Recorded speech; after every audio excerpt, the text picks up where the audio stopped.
দেশের আবহাওয়া ও অবস্থার দিকে তাকিয়ে ফেব্রুয়ারি কিংবা এপ্রিলের নির্বাচন হওয়া উচিত বলে মন্তব্য করেছেন বাংলাদেশ জামাত ইসলামের আমির ডক্টর শফিকুর রহমান। শনিবার সকালে রাজধানীর মগবাজারে আল ফালাহ মিলনায়তনে বাংলাদেশ জামায়াত ইসলামের জেলা ও মহানগরী আমির সম্মেলনে তিনি এসব কথা বলেন। জামায়াত আমির বলেন, আমরা দুটি সময়কে উপযুক্ত মনে করি। একটি ফেব্রুয়ারিতে রোজার আগে, তবে যদি এ সময়ের মধ্যে সংস্কারগুলো এবং বিচারে দৃশ্যমান প্রক্রিয়া জনমনে আস্থা সৃষ্টির পর্যায়ে না আসে, তাহলে সর্বোচ্চ এপ্রিল পার হওয়া উচিত না। এখানে আমাদের দেশের আবহাওয়া এবং পারিপার্শ্বিকতার বিষয় আছে। ফেব্রুয়ারি মাসের শেষ এবং মার্চ মাসের 3/2 রোজা থাকবে, সে সময় নির্বাচন সম্ভব নয়।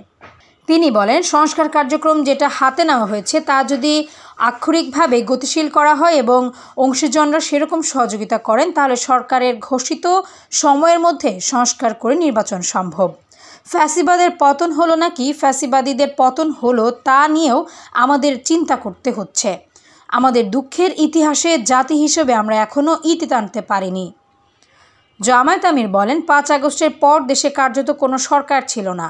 আমরা আমাদের দলীয় সহকর্মীদের অনুরোধ করেছিলাম সবাই যেন ধৈর্য ধরে শান্ত থাকে। আওয়ামী লীগের পতনের পর দেশে আইনশৃঙ্খলা যাতে বিঘ্ন না ঘটে এবং যে ধরনের ভয়াবহতা বন্ধে জামায়াত ইসলাম কাজ করছে জানিয়ে তিনি বলেন, আমাদের ভলান্টিয়ার ভাইরা সে সময় যারা মাঠে ছিল তারা টানা 15 দিন অমুসলিমদের বাড়িঘর, ধর্মীয় প্রতিষ্ঠান যে চেয়েছে তার ব্যবসা আমরা রক্ষা করেছি। এর পাশাপাশি মাদ্রাসার ছাত্র ও শিক্ষকরা এগিয়ে এসেছেন। অন্যান্য কিছু সংগঠনের লোকদেরও আমরা দেখেছি। 15 বছরের সময় ধরে যারা হত্যা, গণহত্যা, গুম, খুন, ধর্ষণ করেছে, দেশের মানুষের অর্থ বিদেশে পাচার করেছে, তাদের যাতে আইনের আওতায় আনা হয় তার দাবি আমরা পূরণ না হওয়া পর্যন্ত কাজ করে যাব। এই সরকার জন আকাঙ্ক্ষার মাধ্যমে গঠিত হয়েছে, তাদের সহযোগিতা করছি। তবে এর মাঝে সরকারের কিছু উপদেষ্টা অনাকাঙ্ক্ষিত কাজ করছেন, যা থেকে তাদের দূরে থাকার আহ্বান জানাই।